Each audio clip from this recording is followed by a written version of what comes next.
தமிழ் சொந்தங்கள் அனைவருக்கும் சத்யசீலன் அன்பு வணக்கங்கள். நம்ம பார்க்க போறது சிற்றிலக்கியங்கள் டாபிக்கோட ரிவிஷன் வந்து பார்க்க போறோம். ஸோ சிற்றிலக்கியங்கள் பார்த்துருப்போம் இல்லையா, அதோட ரிவிஷன் பார்க்கலாம். சரிங்க, சிற்றிலக்கியங்கள் அப்படின்னு சொல்லும்போது நம்ம என்னெல்லாம் பார்த்தோம், இந்த 96 வகை சிற்றிலக்கியங்கள் பார்த்துருக்கோம். ஸோ அதுல வந்து இருக்கக்கூடிய முக்கியமா பிள்ளைத்தமிழ், தூது, உலா, சிந்து, பள்ளு, குறவஞ்சி, இந்த மாதிரி ஸ்கூல் புக்ல இருக்கக்கூடிய பாடலும் பார்த்துருக்கோம். இதுல முக்கியமான விஷயங்கள்லாம் பார்த்தோம். சரிங்க, இப்போ நாம பார்க்க போறது இதுல இருக்கக்கூடிய ரிவிஷன். ஒரு 15-18 கொஸ்டின்ஸ் வச்சு நம்ம என்ன பண்ண போறோம்னா முக்கியமானதெல்லாம் நம்ம வந்து ஒரு ரிவிஷன் வந்து இன்னைக்கு பார்க்கணும். சரிங்களா? ஓகே, ஃபர்ஸ்ட் பாத்தீங்கன்னா முதல்ல ஒண்ணு இருக்காங்க, இவற்றில் பொருத்தமற்ற கூற்று அப்படின்னு ஒண்ணு சொல்லியிருக்காங்க. சரியா, பொருத்தமற்ற கூற்று அப்படின்னு சொல்லியிருக்காங்க. சரி, இதுல என்ன அப்படின்னு சொன்னா குறவஞ்சியை பத்தி. ஸோ அதுல ஆன்சர் போர்டா இருக்கும், நம்ம அதிலே பார்த்திருப்பீங்க. முதல்ல பாருங்க, ஃபர்ஸ்ட்ங்க குற்றால குறவஞ்சியோட முழு பேர் என்ன அப்படின்னா திரு குற்றால குறவஞ்சி. நமக்கு தெரியும் இல்லையா, திரு குற்றால குறவஞ்சி. ஆசிரியர் யாரு? திரிகூட ராசப்ப கவிராயர். இந்த திரிகூட ராசப்ப கவிராயர் என்ன பண்ணிருப்பாருன்னா நிறைய நூல் எழுதியிருப்பாரு இல்லையா. நம்ம திரு குற்றாலத்தை பத்தி, திரு குற்றாலநாதர் உலா, குற்றாலநாதர் தலபுராணம், சோ குற்றாலநாதர் கோவை இந்தாதி, இந்த மாதிரி நிறைய எழுதியிருப்பாரு. பட் இருந்தாலும் அப்படின்னா என்ன, அவருடைய கவிதை கிரீடம் இவர் நிறைய எழுதினாலும் இவருக்கு ஒரு கிரீடம் மாதிரி இருக்கக்கூடியது என்ன அப்படின்னு கேட்டீங்க அப்படின்னா இது இந்த குற்றால குறவஞ்சி தான். சோ குற்றால குறவஞ்சியோட முழு பேர் வந்து திரு குற்றால குறவஞ்சி. எழுதினவர் தென்காசி மாவட்டத்துல மேலகரம் அப்படிங்கிற ஊரை சேர்ந்த திரிகூட ராசப்ப கவிராயர் தான். சரி, குறவஞ்சி ஓசமிக்க பாடல்களை உடையது கரெக்ட். இதுல எதுதான் தப்பு அப்படின்னா குறவஞ்சி வந்து உலா என்னும் வகையை சேர்ந்ததுன்னு சொன்னது தப்பு. சரியா, உலா வேற. உலா அப்படிங்கிறது என்ன இருக்கும், ஒரு தலைவன் வந்து தேர், குதிரை, யானை, இதுல வந்து உலா வீதி உலா வருவாரு. சோ இதை பார்த்த 7 பருவ பெண்கள் வந்து என்ன பண்ணிருப்பாங்க, காதல் வயப்படுவாங்க, எல்லாம் அவங்கள பத்தி புகழ்ந்து பாடுறது. சோ இதுதான் உலா.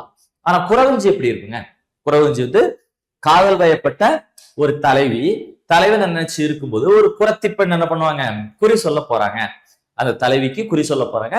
போகும்போது தன்னுடைய ஊரான திரு குற்றாலத்தை பத்தி சொல்லுவாங்க. இல்ல அப்படின்னா குறி சொல்ல போன அந்த பொண்ணுக்கு குறி சொல்றது, அப்படி இல்லைன்னா போயிட்டு வந்ததுக்கு அப்புறமா தன் தலைவன் கிட்ட, ஏன்னா அந்த குறத்தி பெண் பேர் வந்து சிங்கி அப்படின்னு நம்ம சொல்லுவோம். அந்த குறத்தி பெண்ணோட தலைவன் பேர் சிங்கன் கிட்ட வந்து சொல்லுவாங்க, நான் வந்து இந்த மாதிரி போன இடத்துலலாம் என்ன பண்ண குறி சொன்னேன் அப்படின்னு சொல்லி சிங்கி வந்து சிங்கன் கிட்ட சொல்றது. ஒண்ணு குற்றாலத்தோட பெருமையை சொல்றது, அப்படின்னா ஊர் பெருமையை சொல்றது, இல்ல எந்தெந்த ஊருக்கெல்லாம் போயிட்டு வந்தேன் அப்படிங்கிறது. சோ இந்த முறையில இருக்குமே தவிர உலா முறையில இருக்காது. சரிங்களா, இது திரு குற்றால குறவஞ்சி இப்படி இருக்காது. ரெண்டாவது கொஸ்டின் பார்ப்பாங்க, நான்மணி மாலை அப்படின்னு ஒண்ணு சொல்லுவாங்க. நான்மணி மாலை அப்படிங்கிறதுனா 96 வகை சிற்றிலக்கியங்கள்ல நான்மணி மாலை ஒன்னாதான் இருக்கு. சரிங்களா, ஓகே, 4 வகையான மணிகள் போன்றது, 4 வகையான பாடல்களால் ஆனது, அந்த மாதிரி சொல்லக்கூடியது. சரிங்க, சோ அதுல இருக்கிறது எல்லாமே கரெக்ட் தான். நம்ம நான்மணி மாலை, நான்மணி கடிகை வேற. சரியா, இது நான்மணி மாலைங்கிறது. நான்மணி கடிகைங்கிறது நாங்க 18 கீழ்கணக்கு நூல்ல படிப்போம், அது வேற. லைக் அதே தான். சரிங்களா, சேம் அதுல இருக்கக்கூடிய கான்செப்ட் தான். பட் என்னன்னா இது 96 வகை சிற்றிலக்கியங்கள் இருக்கும். 4 வகையான மணிகளால் ஆன மாதிரி 4 வகையான பாடலால் ஆனதுதான் இது இந்த நான்மணி மாலை. அது கரெக்ட் தான். நம்ம அதை பத்தி எதுவும் பார்த்ததில்ல, பட் இங்க பார்ப்போம்னா அடுத்து திருச்செந்திற் கலம்பகம் அப்படிங்கிற ஒண்ணு பார்த்திருப்போம். சரிங்க, திருச்செந்திற் கலம்பகம். சோ எழுதினது யாருன்னா சுவாமிநாத தேசிகர் அப்படிங்கிற ஒருத்தர் வந்து எழுதியிருப்பாரு இல்லையா. சோ இதெல்லாம் நிறைய டைம் கேட்ட கொஸ்டின் தான். நமக்கு இதுல இருக்கக்கூடிய திரிகூட ராசப்ப கவிராயரை பத்தி பார்த்துட்டோம். திருச்செந்திற் கலம்பகம் அப்படிங்கிற எழுதினது யாரு, சுவாமிநாத தேசிகர். சரிங்க, சோ திருச்செந்திற் கலம்பகம் பெரிய தமிழ் அப்படின்னு வந்து நம்ம புகழ்ந்துலாம் இதுக்கு வந்து பேர் வச்சிருப்போம். சரிங்களா, எழுதின யாரு, சுவாமிநாத தேசிகர்.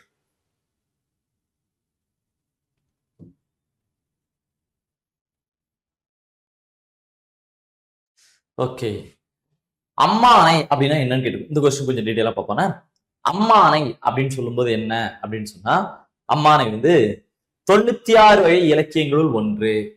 96 வகை இலக்கியங்களுள் ஒன்று அப்படின்னு சொன்னாங்க, தப்பு. ஏன்னா 96 வகை இலக்கியங்கள் ஒன்று கிடையாது, 96 வகை சிற்றிலக்கியங்கள்ல தான் ஒன்று. இலக்கியம் வேற, சிற்றிலக்கியம் இல்லையா, literature and small literature different இருக்கு இல்லையா. சோ அம்மானைங்கிறது 96 வகை இலக்கியங்கள்ல ஒன்று அப்படிங்கிறது கிடையாது, 96 வகை சிற்றிலக்கியங்கள்ல தான் ஒன்று. அடுத்த பாடல்களில் ஒரு வகைன்னு சொன்னாங்க, இதுவும் தப்பு. ஏன்னா அம்மானைங்கிறது விளையாடுற முறையத்தான் பாடலா எழுதியிருப்பாங்களே தவிர இது பாடலோட ஒரு வகை. இப்ப அந்தாதின்னு சொன்னா பாடலோட ஒரு வகை. அந்தாதி அப்படின்னா என்ன சொல்லுவோம், அந்தம் ஆதி, எங்க முடியுதோ அங்க ஆரம்பிப்போம், அதான் அந்தாதி, அதை பாடலோட வகைன்னு சொல்லலாம். ஆனா அம்மானைங்கிறது விளையாட்டு. சரிங்களா, பாட்டுல ஒரு வகையும் கிடையாது. இது ஒரு இலக்கண முறையானா அதுவும் கிடையாது. இது ஒரு இலக்கண முறையா அப்படின்னா அதுவும் கிடையாது. அப்ப இது என்னது, ஒரு வகையான காய் விளையாட்டு அப்படின்னு சொல்லுவோம். அப்ப என்ன பண்ணாங்க, பெண்கள் வட்டமா உட்கார்ந்து அதுல ஒரு பால் மாதிரி ஏதாவது ஒன்று வச்சு பாஸ் பண்ணும்போது கொஸ்டின் கேட்டு அதுக்கு ஆன்சர் பண்ணி அப்படியே விளையாடுறது. இது என்னது, ஒரு வகையான காய் விளையாட்டு அப்படின்னு சொல்லுவோம். இது முன்னாடி கேட்ட கொஸ்டின். சரிங்களா? அம்மானை என்பது அப்படின்னா ஒரு வகையான காய் விளையாட்டு. சரியா? ஓகே. இதுல 96 வகை இலக்கியங்கள் அப்படிங்கிறது தப்பு. ஏன்னா 96 சிற்றிலக்கியங்கள் வரும். பாடல்ல ஒரு வகையான கிடையாது, இது விளையாட்டுல ஒரு வகை. இது இலக்கண முறையா அப்படின்னு கேட்டா இதுவும் இல்லை. சரியா? அம்மானை மாதிரியே தான் இன்னொன்னு இருக்கும், தெரியுங்களா? சாழல் அப்படின்னு சொல்லுவோம், பார்த்திருப்பீங்களா? சாழல் அம்மானை மாதிரி தான். சாழல் அப்படின்னு சொல்லக்கூடியது திருச்சாளல் ஒரு பாட்டு படிச்சிருக்கோம் இல்லையா, மாணிக்கவாசகர் எழுதியிருப்பார் இல்லையா. ஃபர்ஸ்ட் ஒரு பொண்ணு கேட்பாங்கல்லங்க, பாட்டு நல்ல பாட்டுங்க. ஒரு பொண்ணு ஃபர்ஸ்ட் கொஸ்டின் கேட்பாங்க, கோயில் சுடுகாடு கொல்புலித்தோல் நல்லாடை தாயுமிலி தந்தையுமிலி தாந்தனியன் காணேடி அப்படின்னு ஒரு பொண்ணு கேட்பாங்க. அதுக்கு ஆப்போசிட்ல இருக்கவங்க பாட்டு படிப்பாங்க இல்லையா, தாயுமிலி தந்தையிலி தாந்தனியன் ஆயிடனும் கால் உலகனைத்தும் கற்பொடிகான் சாழலோ அப்படிம்பாங்க. அடுத்து அந்த பொண்ணு மறுபடியும் கொஸ்டின் கேட்பாங்க, ஏன்னா குறைகடல்வாய் அன்றெழுந்த ஆளாளம் உண்டான் அவன் சதுர்தான் என்னேடி. அதுக்கு அவங்க சொல்லுவாங்க, அன்று ஆளாளம் உண்டினில் அன்று அயன்மால் உள்ளிட்ட மேலான தேவரெல்லாம் வீடுவர்கான் சாழலோ. அப்படி ஒருத்தங்க கொஸ்டின் கேட்டு ஒருத்தங்க ஆன்சர் பண்றது. இந்த மாதிரி இருக்கும் சாழல் அப்படிங்கிறது. நம்ம பக்தி இலக்கியத்துல படிப்போம். அதாவது சொல்லுவாங்க, கோயில் சுடுகாடு கொல்புலித்தோல் நல்லாடை தாயுமிலி தந்தையுமிலி தாந்தனியன் காணேடி. அதாவது சுடுகாட்டையே கோயிலா வச்சிருக்கிறவரு, புலியை கொண்டு அதோடைய தோலை ஆடையா அணிஞ்சிருக்கவரு, தாயும் இல்லாமல் தந்தையும் இல்லாமல் இருக்கிற பார்த்திருக்கிறியா அப்படின்னு கேட்காங்க. அதுதான் அவங்க சொல்லுவாங்க, கோயில் தாயுமிலி தந்தையுமிலி தாந்தனியன் ஆயிடினும் காலில் உலகனைத்தும் கற்பொடிகான் சாழலோ. அதாவது தாயும் இல்லாமல் தந்தையும் இல்லாமல் இருந்தாலும் அப்படி ஒருத்தர் இருந்தாரு. அவரு மிகப்பெரிய கடவுள். எப்படிப்பட்டவர் அப்படின்னா, அவர் கோவப்பட்டார் அப்படின்னு சொன்னா அவர் காலுக்கு கீழே இந்த உலகமே கல் பொடியா மாறிடும். அப்படிப்பட்ட இறைவன் தான் அப்படின்னு சொல்லி மாணிக்க வாசகர் தன்னோட இதுல சாழல் அப்படின்னு சொல்லக்கூடிய ஒரு முறையை எழுதியிருப்பார். சாழல் அப்படிங்கிறது 2 பெண்கள் இருப்பாங்க, ஒருத்தங்க கொஸ்டின் கேட்பாங்க, ஒருத்தங்க ஆன்சர் பண்ணுவாங்க. சரியா? முடிக்கும்போது சாழலோ அப்படின்னு முடியும். அம்மானைங்கிறது காய் விளையாட்டு பார்த்தீங்களா, அது மாதிரி அதுவும் பெண்கள் விளையாடக்கூடிய விளையாட்டு சாழல். ஓகே, அதுல சொன்னதா, குறைகடல்வாய் அன்றெழுந்த ஆளாளம் உண்டான் அவன் சதுர்தான் என்னேடி. அன்னைக்கு கடலை கடையும் போது ஆளாளம் விஷத்தை சாப்பிட்டாரே என்னன்னு. அதுக்கு இந்த பொண்ணு ஆன்சர் பண்ணும்போது பாருங்க, ஆளாளம் உண்டிலனில் அன்று அயன் மால் உள்ளிட்ட மேலான தேவரெல்லாம் வீடுவர்கான் சாழலோ. அன்னைக்கு அந்த விஷத்தை சாப்பிடலன்னா மத்தவங்க இறந்து போயிருப்பாங்க. அந்த சாழலோ அப்படின்னு சொல்லும்போது முடிப்பாங்க. ஓகேவா? அதுவும் ஒரு வகையான விளையாட்டு. அந்த ஆன்சர் பண்ணும்போது சாழலோ அப்படின்னு முடிப்பாங்க. நம்ம பக்தி இலக்கியம் படிக்கும்போது அந்த பாடலை டீட்டெயிலா பார்க்க போறோம். சரிங்களா? இப்ப நம்ம இங்க பார்ப்போமா, இந்த அம்மானை விளையாட்டு வந்தனால அதுவும் சேர்த்து சொல்லிட்டேன். அடுத்து முக்கூடர் பள்ளு நூலோட ஆசிரியர் இது போடக்கூடாது. சரிங்களா? என்னாயின புலவர் தான் போடணும். சரிங்க? ஆப்ஷன்ல என்னாயின புலவர் இல்லைன்னாதான் ஆசிரியர் பெயர் தெரியவில்லைன்னு சொல்லுவோம். சரிங்களா? என்னாயின புலவர் தான் என்னாயின புலவர் எடுத்துக்கோங்க, இது கிடையாது. சரியா? இது சாரி போல்ட் ஆயிடுச்சு. இங்க இதைத்தான் போடணும். முக்கூடர் பள்ளு நூலோட ஆசிரியர்னா என்னாயின புலவர். இருந்தாலும் ஆசிரியர் யாருன்னு தெரியல என கூறுவார். யார் சொல்லிப்பா? டிகேசி. சொல்ல டிகே சிதம்பரம் சொல்லியிருப்பார் இல்லையா, முன்னாடி பார்த்துருக்கோம். சரிங்களா? அடுத்து இதுல எது குமரகுருபரர் இயற்றிய நூல் இல்லை அப்படின்னு கேட்டா தெரியும். காவடி சிந்து யாரு? சென்னிகுளம் அண்ணாமலையார். பாட்டு பார்த்தோம்னாங்க லாஸ்டா, சென்னி குலநகர் வாசம் தமிழ் தேரும் அண்ணாமலை தாசன் சத்தும் சகமிச்சே மதுர கவி அதனை புய தீரன் அயல் வீரன் அப்படின்னு ஒரு பாட்டுலாம் படிச்சோம் இல்லையா, அந்த பாட்டு. சரிங்களா? ஓகேங்க. பாப்போம். அப்ப மத்த எல்லாம் குமரகுரு எழுதுங்க. கந்தர் கலிவெண்பா, மீனாட்சி பிள்ளை தமிழ், மதுரை கலம்பகம், கையிலை கலம்பகம், முத்துக்குமாரசாமி பிள்ளை தமிழ், நீதிநெறி விளக்கம், சகல கலாவல்லி மாலை அப்படின்னு அதெல்லாம் யாரு எழுதியிருப்பாரு. சரிங்களா? ஓகே, அடுத்து பாப்போமா. 7வது கொஸ்டின், பிள்ளை தமிழ் பற்றிய தவறானதுன்னு சொல்லியிருக்காங்க. ஓகே, மத்ததெல்லாம் பார்த்தோமா. 96 சிற்றிலக்கியம் ஒண்ணு அது தெரியும், இறைவனை குழந்தையா கருதி பாடுறது. ஆமாங்க, இறைவனையோ அரசனையோ யார வேணாலும் என்ன பண்ணலாம், குழந்தையா பாடலாம். சரிங்க? அரசன்ல ஒரு தலைவர். அடுத்து நல்லாரை பாட்டுடைய தலைவராக கொண்டது. கரெக்ட். ஆண்பால் பிள்ளைத்தமிழ் மட்டும்தான் இருக்குன்னு சொன்னாங்க, அதுதான் தப்பு. ஏன்னா பெண்பால் பிள்ளைத்தமிழ் இருக்குல்ல, நம்ம படிப்போலையா, முதல்ல இருக்க 7 பருவங்கள் பொதுவானது. அப்படிதானே? முதல்ல இருக்கிறது காப்பு, சங்கீரை, தாள், சப்பானி, முத்தம், வருகை, அம்புலி 2 பேருக்கும் காமம்.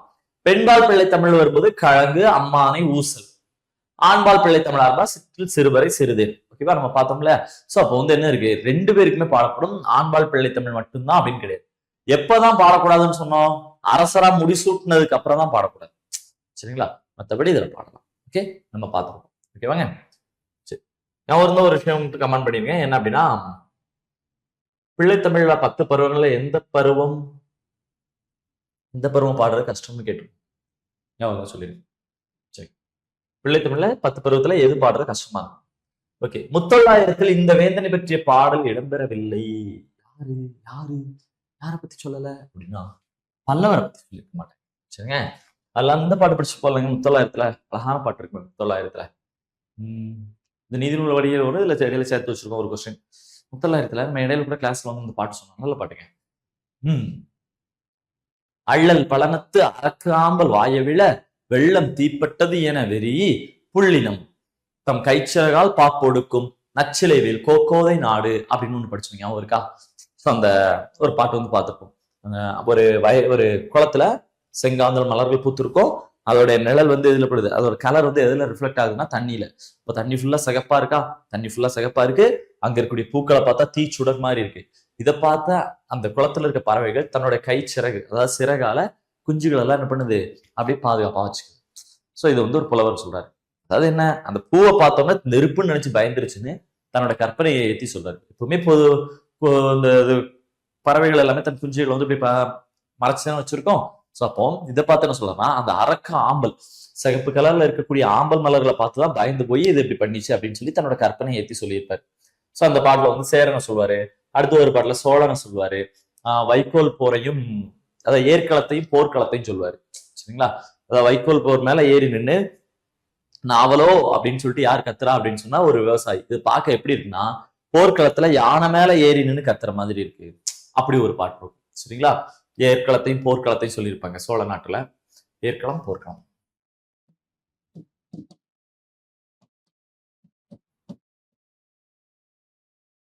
பாண்டியனுக்கு வந்து முத்து வச்சு சொல்லியிருப்பாங்க. எங்க பார்த்தாலும் முத்து மாதிரியே இருக்குன்னு.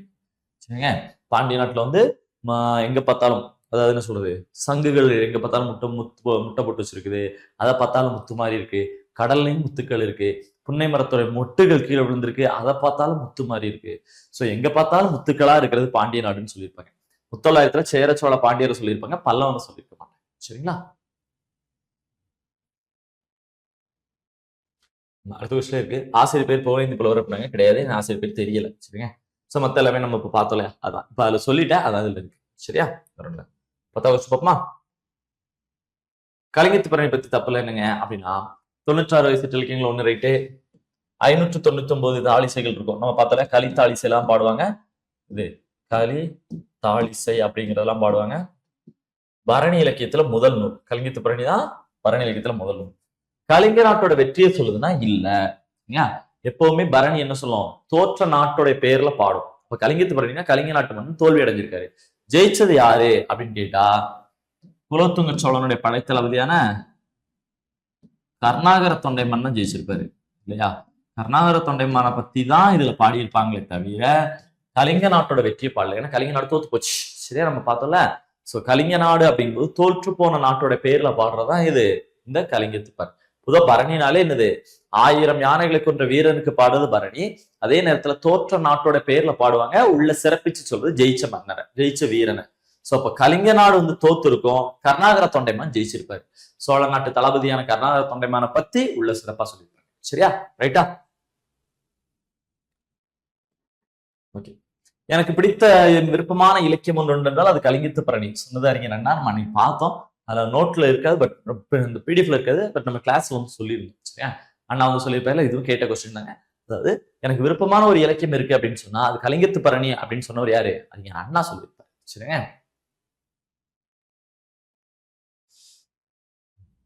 மதுரையில் கோயில் கொண்டிருக்கும் சொக்கநாதர் மேல காதல் கொண்ட பெண் ஒருத்தி தன் காதலை கூறி வருமாறு எதனை தூது விட்டாள் அப்படின்னா தமிழ் தூது. நம்ம தமிழ் மொழி தமிழ் விடுத்தூது பார்த்தோம் இல்லையா, அதுதாங்க.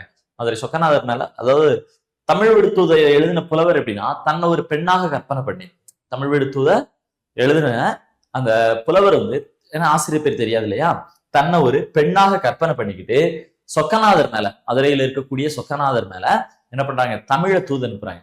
ஏன்னா மதுரையில் இருக்கக்கூடிய சொக்கநாதர் வந்து இதுக்கு முன்னாடி தமிழ் சங்கத்துல புலவரா இருந்தாரு அப்படின்னு நம்ம படிச்சிருக்கோம். ஃபர்ஸ்ட் கிளாஸ்ல இருந்தே நம்ம படிச்சிருக்கோம். சோ இறைவனும் தமிழ் சங்கத்துல இருந்தாரு அப்படின்னு வந்து சொல்லிட்டு இல்லையா, திருவிளையாடல் புராணத்தோட பார்ப்போம்ல அந்த மாதிரி. சோ அப்போ அதெல்லாம் சொல்றாங்க. இதுல வந்து தமிழ் மொழியை வந்து தமிழ் புலவராக இருந்த இறைவனுக்கு தமிழையே தூது அனுப்புற மாதிரி பாடியிருப்பாங்க. இதை படிங்காவும் இருக்கலாங்க. தித்திக்கும் தெள்ளமுதாய் தெள்ளமுதினும் மேலான முத்திக்கனியே என் முத்தமிழே, முத்திக்குள் உண்ணப்படும் தேனே உன்னோடு ஓந்துரைக்கும் விண்ணப்பம் உண்டு விளம்ப கேள். பாட்டு பார்த்தோமா, தமிழ் வெடுத்துவது அதுதான். சரிங்களா? அடுத்து தமிழ் வெடுத்துவது பற்றி தவறானது. தமிழை தப்பா படிக்கக்கூடிய போலி புலவர்கள் இருப்பாங்க இல்லையா, சோ போலி புலவர்கள் வந்து பயிர்களுக்கு நடுவுல விளைஞ்ச கலை மாதிரி நினைச்சு அதை பறிக்கணும் இல்லையா. போலி புலவர்கள் இருக்கும்போது பார்க்க தமிழ் அறவரையா படிச்சிருப்பாங்க, நல்லா தெரியும் அப்படிங்கிற மாதிரி தமிழை வந்து தவறா சொல்லுவாங்க. இப்படிப்பட்ட போலி புலவர்கள் இருக்காங்க இல்லையா, அந்த போலி புலவர்களை களை எடுக்கணும். இதுக்குதான் தமிழ் விடுத்துவதுல 3 பேரை சொல்லியிருக்கோம். யாரும் அப்படின்னா தமிழோட தப்பா படிக்கக்கூடியவங்களை தலையில கொட்டுறது அது வீரராம பாண்டியன், பிள்ளை பாண்டியன் படிப்போம். பால்தனதா கொண்ட பிள்ளை பாண்டியன் படிச்சிருக்கோம். அவரு செவியை அறுத்தவர் வில்லிபுத்தூரார், நம்ம அதை பத்தி கதை நான் சொல்லியிருக்கோம். சரிங்களா? தலையை வெட்ட ஒட்டக்கூத்தர், அதுவும் சொன்னோம். ராசதண்டனை கதையை வச்சு நம்ம சொல்லியிருக்கோம். சரிங்களா? ஓகே. அப்போ இந்த கண்ணை குருடாக்க இது மட்டும் கிடையாது, இது தப்பு. சரிங்களா? சோ தலையில் குட்டுவர் அதிவீரராம பாண்டியன், செவி அறுப்பவர் வில்லிபுத்தூரார், தென் வேற யார் இருக்கா, கழுத்து சிரம் இருப்பவர் யார் அப்படின்னு பாத்தீங்கன்னா ஒட்டக்கூத்தர். சரியா? இது நம்ம பார்த்தோம். இது நம்ம இப்ப சொன்னோம் இல்லையா, அதேதான்.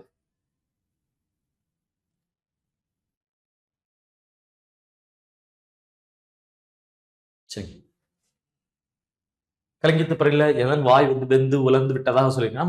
இந்த கலிங்கத்து பறவைல வந்து இந்த ஏரியா பாலை நிலம் இருக்கு இல்லையா, ஸோ பாலை நிலம் அப்படின்னு சொல்லும்போது நமக்கு வந்து என்ன அந்த இடம் வந்து எப்படி இருக்கும் அப்படிங்கிற மாதிரி சொல்லியிருப்பாங்க. இது நம்ம பழைய பக்கத்துல இருந்து ஒரு பாட்டுல இருக்கு. சரிங்களா? ஒரு 3 கொஸ்டின் இருக்கு. நந்தி கலம்பகம் அப்படிங்கிறது கலம்பக நூல்ல முதல் நூல், கரெக்ட். சிற்றிலக்கியங்கள் 1, கலந்து இயற்றப்படும் நூல் கலம்பகம். ஏன்னா களம் அப்படின்னு பார்த்தோம் இல்லையா, களம் அப்படின்னு சொன்னா 12ன்னு அர்த்தம். பகம் அப்படின்னா அதுக்கு மீனிங் வந்து பாதி. பாதினா எவ்வளவு, 12ல பாதி 6. அதுக்காக பகம்னா 6ன்னு எழுதக்கூடாது, நம்ம பல தடவை சொல்லிட்டோம். ஏன்னா நிறைய கேட்ட கொஸ்டின். சரிங்களா? பகம்னு கேட்டா 6ன்னு எழுதக்கூடாது, பகம்னா பாதி, களத்துல பாதி 6 அப்படித்தான். சரிங்க? சோ அப்படி பார்க்கும்போது 18. சோ இந்த 18 உறுப்புகளை கலந்து பாடுறது 2ஆம் நூற்றாண்டானா கிடையாது. சரியா? 2ஆம் நூற்றாண்டு கிடையாது. ஏன்னா இது யாரை பத்தி பாட்டுருக்காங்க, நந்திவர்மனை பத்தி பாடுறது. சோ நந்திவர்மன் அப்படின்னு பார்க்கும்போது நம்ம எப்போ 8ஆம் நூற்றாண்டுக்கு அப்புறம் வரக்கூடியவர். சரியா? அப்போ இது கிடையாது. இவற்றில் சிற்றிலக்கியங்கள் பற்றி சரியான கூற்று எதுன்னு கேட்டிருக்காங்க.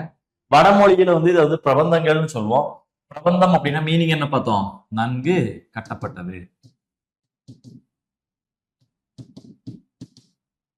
சரிங்க? நாயக்கர் காலத்துல சிற்றிலக்கியம் அதிகமா வளர்ந்துச்சு. இந்த குறவஞ்சி இந்த மாதிரிலாம் படிக்கிறோம் இல்லையா, அது அப்பதான். அடுத்து சிற்றிலக்கியம் 96 இது நிறைய இடத்துல வந்திருக்கும். சரியா? சோ அப்படி பார்க்கும்போது எல்லாமே கரெக்டா. சோ இந்த பிரபந்த வேந்தர் அல்லது சிற்றிலக்கிய வேந்தர்னு யாரை சொல்லுவோம்னா குமரகுருபரர் சொல்லுவோம். பிரபந்த வேந்தர், சிற்றிலக்கிய வேந்தர், பிள்ளைத்தமிழ் பாடுவதில் வல்லவர் எல்லாமே யார்தான் அப்படின்னா இந்த குமரகுருபரர் தான். சரிங்களா? அடுத்து 12 பாருங்க. இதுல சரியானதுன்னு கேட்டுக்கோங்க. அழகர் கிள்ளை விடுத்துவது பலப்பட்ட சொக்கநாதர் பிள்ளை, ரைட் தான். மதுரையில் இருக்கக்கூடிய அழகர் மேல கிளியை தூது விட்டவர். முத்துக்குமார சுவாமி பிள்ளை தமிழ் யாருதான் அப்படின்னா குமரகுருபரர், ரைட் தான். பெத்தலேகம் குறவஞ்சி அப்படிங்கிறவர் யாருதான் அப்படின்னா வேதராய சாஸ்திரி, கரெக்ட் தான். சரிங்க? So okay. இப்ப இதுல எது தப்புனா எதுவுமே கிடையாது, எல்லாமே கரெக்டா தான் இருக்கு. சரிங்க? ஓகே. நம்ம இன்னைக்கு வந்து அந்த சிற்றிலக்கியம் அப்படிங்கிறதுக்கு ஒரு 18 கொஸ்டின் வச்சு நம்ம ரிவிஷன் பார்த்திருக்கோம். சரிங்க? இப்ப நம்ம அடுத்தடுத்து பார்க்கும்போது தான் இது வரைக்கும் பார்த்ததுல இருந்து நம்ம கொஸ்டின் வைஸ் வந்து டிஸ்கஷன் வந்து வச்சுக்கலாம். சரிங்க? சோ நம்ம கண்டினியூவா அடுத்தடுத்து பார்க்கலாம். ஓகே? சரி, ஓகே. கண்டினியூவா வாட்ச் பண்ணுங்க. நன்றி, வணக்கம்.